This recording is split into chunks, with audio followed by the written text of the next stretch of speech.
they are a bunch of jerks. And I better tell them how their job is unsatisfactory, because otherwise they will treat other people like that too. So I am full of compassion. I don't want anybody else to experience what I've experienced with these dimwit contractors. Okay? So I'm going to give them a piece of my mind for their own benefit.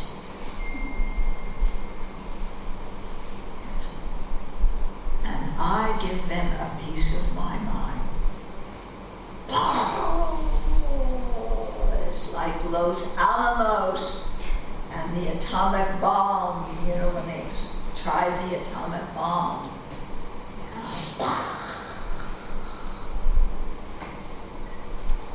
But it's really to help those people. Me? Yeah, out of compassion. Same way with my children. Why do I smack my children and beat with them with the belt?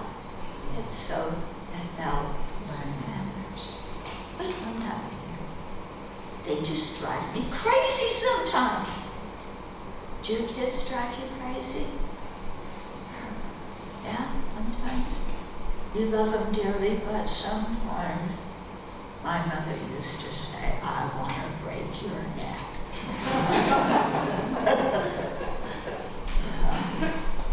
That was when she was in a good mood.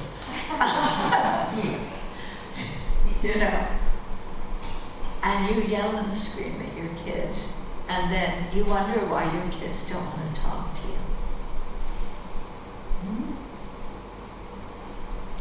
Okay, so what this is we're trying to be happy, and we think our mistake is that our happiness and our misery come from outside, other people, the physical environment, something else. We think my happiness and happiness, they're impinging on me. Me? I'm just this sweet, innocent thing. And then this contractor comes along. So any normal person would explode at this contract. Actually, what we're missing, what we're misconceiving, is our happiness and our suffering is not coming outside from other people. Yeah. It's coming because, it's coming in two ways. One way, because of karma, the actions that we've done in previous times. And another way, because of our attitude now in this life and how we're looking at this situation. Okay? So in terms of karma, when we have done things with a motivation of kindness, with ethical conduct, with forgiveness, with a feeling of generosity and compassion, then we plant good seeds in our mind, and those seeds will ripen in happiness in the future. When we act out of spite, holding grudges, jealousy, arrogance, then we harm others, and at the same time, we are planting seeds in our own mind for our own misery. So Buddha did not make this up. Buddha just described that when you plant daisies, you get daisy flowers. You don't get chili pepper. When you plant chili pepper, you get chili pepper. You don't get daisies. Okay, so there's a relationship between our motivation and the kind of action we do and the result, the karmic result that action since we often don't even think about that, what is the result of my action going to be? Then because we don't think about that, then whatever emotion comes in our mind, boom, we act it out. And if we feel like being nice, we're nice. If we don't feel like being nice, boy, we track the other people. Okay? And we don't realize that when we harm others, we're harming ourselves by planting those kind of seeds in our mind. And when we are kind and help to others, we are planting the seeds of happiness in our own mind. So we don't realize that our actions have an ethical dimension. When we start to understand that, then we start to slow down and check what our intention is, what our motivation is, before we act. Because we see that the result of the action isn't just what's going to happen in the next 5 minutes. The result of the action could happen in 5 years, 50 years, next lifetime. Okay? But because we want happiness and not suffering, then we take care to create the causes for happiness, not the causes for suffering. Okay? So that's one way in which it shows that our happiness and suffering is coming from in here.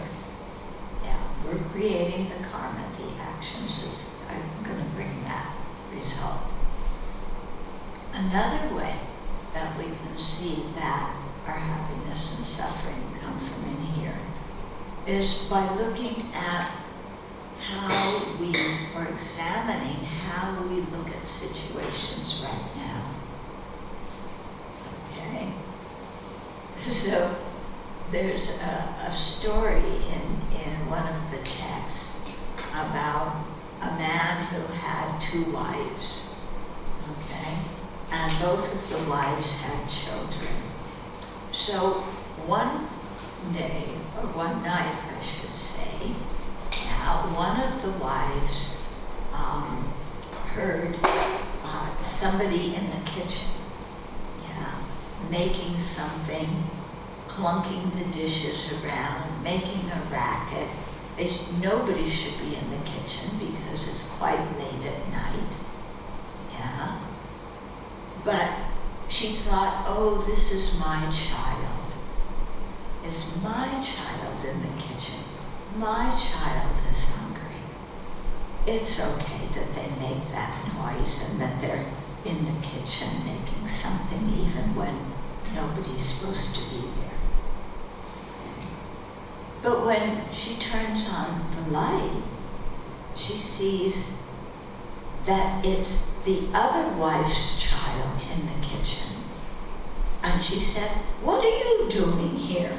You know, nobody's supposed to be making something at this hour of the day and night. What are you doing here? You're not being very respectful.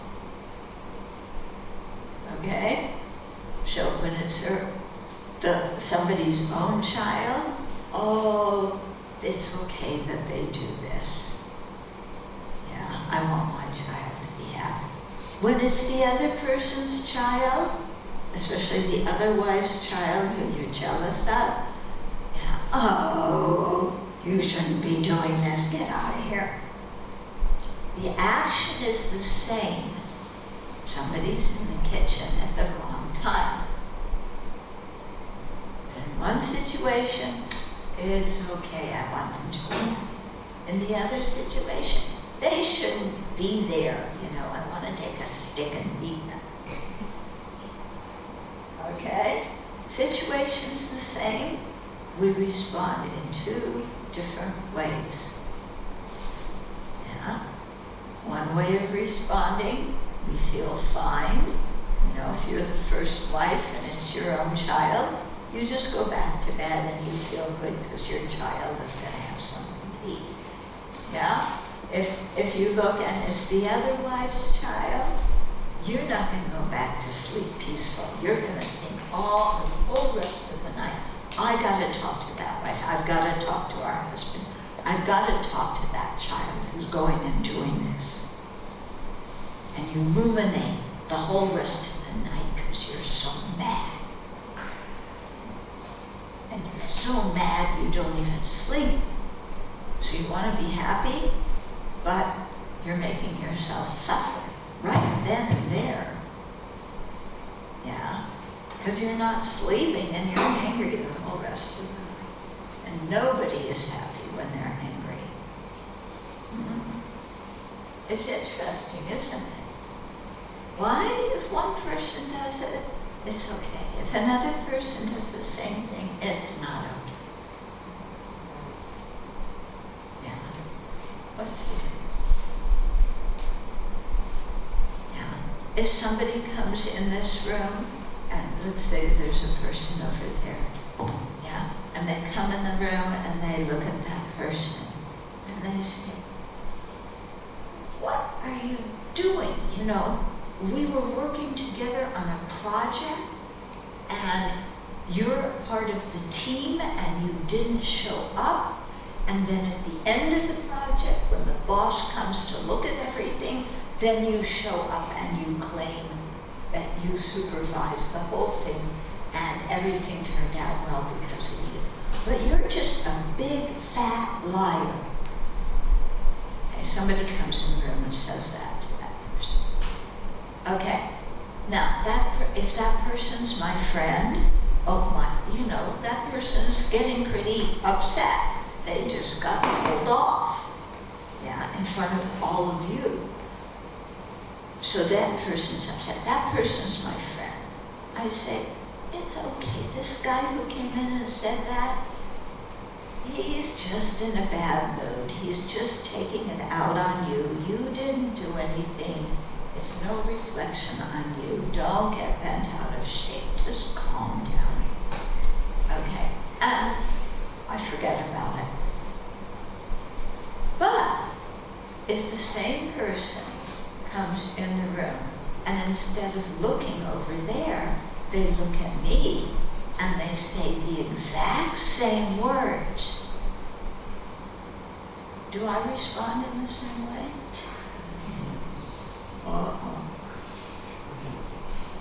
Because what just happened is bordering on a national catastrophe.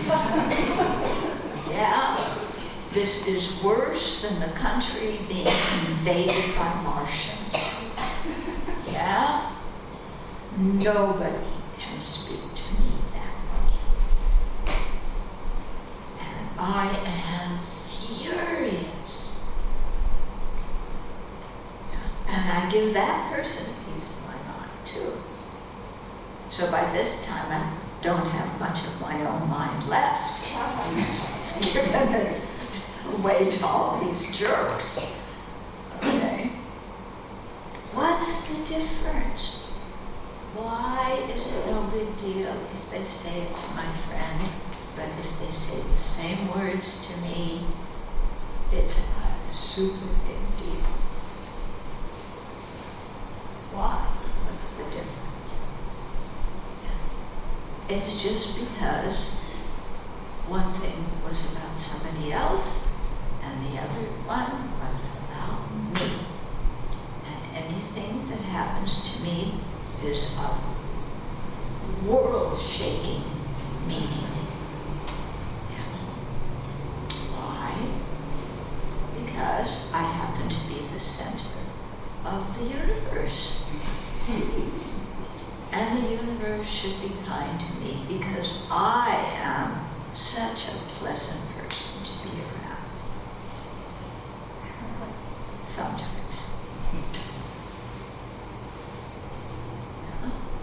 So how I look at the situation in that very moment influences whether I'm happy or miserable. And it also influences whether I create good karma, being empathetic to my friend, or rather, whether I create bad karma, telling off that person who accused me wrongly of doing that. Because you know, anytime anybody accuses me of something bad, I did not do it. Yeah? I did not do it. I do not make mistakes. Yeah. I don't make mistakes. It's always somebody else's fault. Yeah.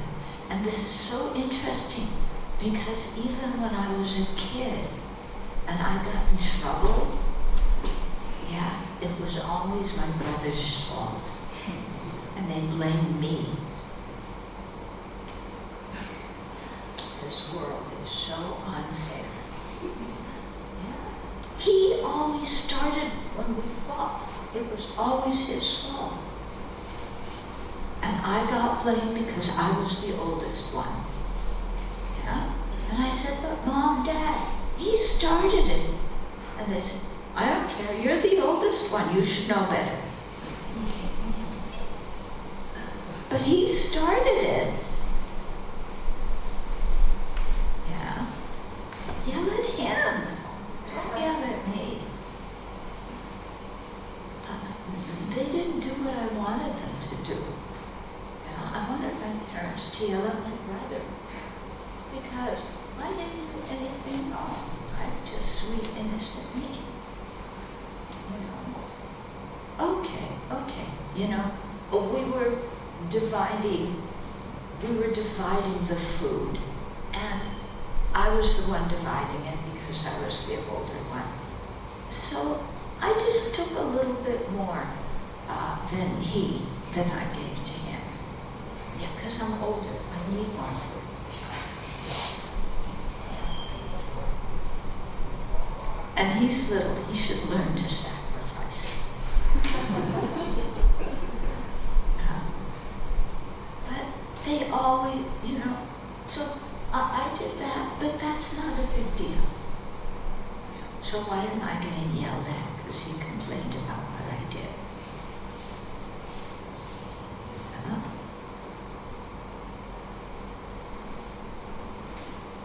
You have things like that in your life?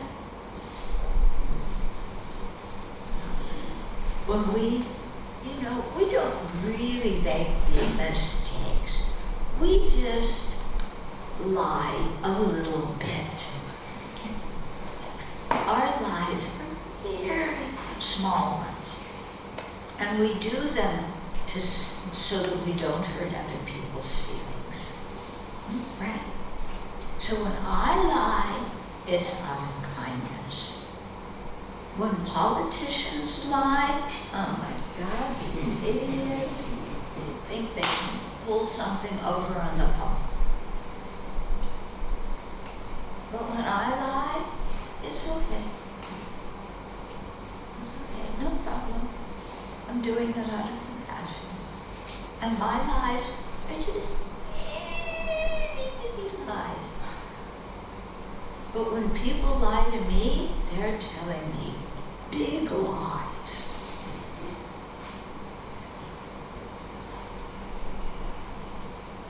Yeah. This is our situation, isn't it? Yeah. When you're at the center of the universe, you suffer so much because the rest of the world doesn't realize you're the center of the universe. And if they only realized that I was the center, that everything I did was okay, and it's always other people's fault, if they only realized that, yeah, we could live together so much more peacefully. And furthermore, I have a little bit of advice for everybody. You know, because as the center of the universe, I am very wise. Yeah. Did you know when I was 16, I was almost omniscient like the Buddha? Because when you're 16, Yeah, do you remember being 16? Were you almost omniscient when you were 16? Did you know more than your parents when you were 16? You didn't? Oh, I did. I knew more than my parents the whole time. But you know what's really weird? As my parents got older, they got smarter. How did that happen? Yeah. But when I was 16, my parents were really dumb. Yeah. I had curfews, what time I had to be home. That's unfair. Because my brother, when he became a teenager, he didn't have those same curfews. I had to be home earlier than he did. He got to stay out later.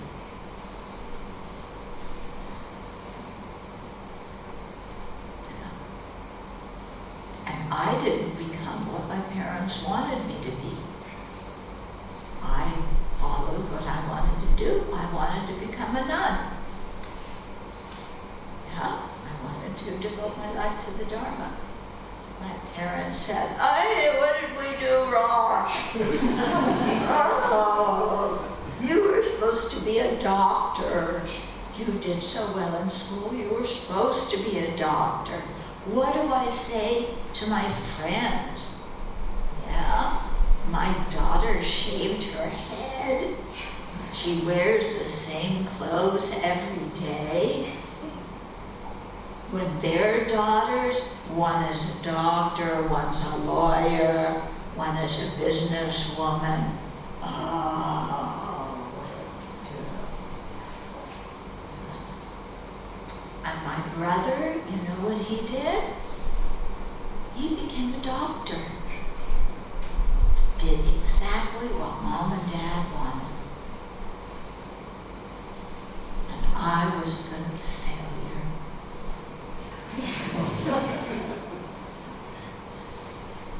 But I told you, my parents got wiser when they got older. So even though at the beginning I was a failure,